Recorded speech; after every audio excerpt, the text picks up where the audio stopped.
आज की हमारी कहानी है लक्ष्मी जी की अंगूठी। एक निर्धन व्यक्ति था।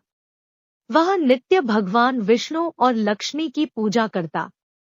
एक बार दीपावली के दिन भगवती लक्ष्मी की श्रद्धा भक्ति से पूजा अर्चना की। कहते हैं उसकी आराधना से लक्ष्मी प्रसन्न हुई।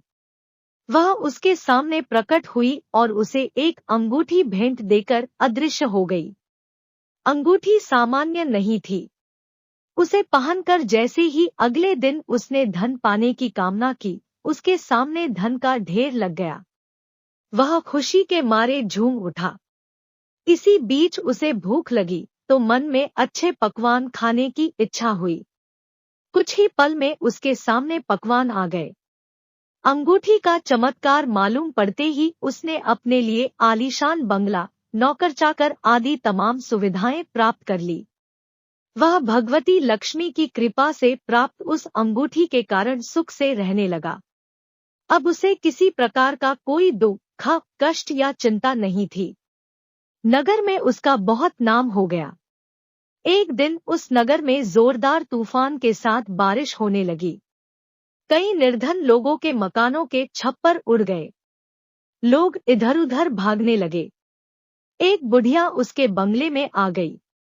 उसे देख वह व्यक्ति गरज कर बोला, "ए बुढ़िया, कहाँ चली आ रही है बिना पूछे?" बुढ़िया ने कहा, "कुछ देर के लिए तुम्हारे यहाँ रहना चाहती हूँ।" लेकिन उसने उसे बुरी तरह डांट पट दिया। उस बुढ़िया ने कहा, "मेरा कोई आसरा नहीं है। इतनी तेज बारिश में कहाँ जाऊंगी?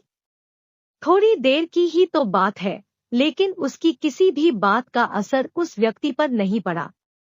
जैसे ही सेवकों ने उसे द्वार से बाहर किया, वैसे ही जोरदार बिजली कौंधी। देखते ही देखते उस व्यक्ति का मकान जलकर खाक हो गया। उसके हाथों की अंगूठी भी गायब हो गई। सारा वैभव पल भर में राख के ढेर में बदल गया। उसने आंख खोलकर जब देखा तो सामने लक्ष्मी जी थी, जो बुढ़िया कुछ देर पहले उसके सामने दीनहीन होकर गिड़गिड़ा रही थी, वही अब लक्ष्मी जी के रूप में उसके सामने मंद मंद मुस्कुरा रही थी। वह समझ गया उसने बुढ़िया को नहीं, साक्षात लक्ष्मी जी को घर से निकाल दिया था। वह भगवती के चरणों में गिर पड़ा। देवी बोली, "तुम इस योग्य नहीं हो। जहाँ निर्धनों का सम्मान नहीं होता, मैं वहाँ निवास नहीं कर सकती।" यह कहकर लक्ष्मी जी उसकी आंखों से ओझल हो गई। वीडियो अच्छी लगी हो तो प्लीज इसे लाइक, शेयर एंड सब्सक्राइब जरूर कर दे।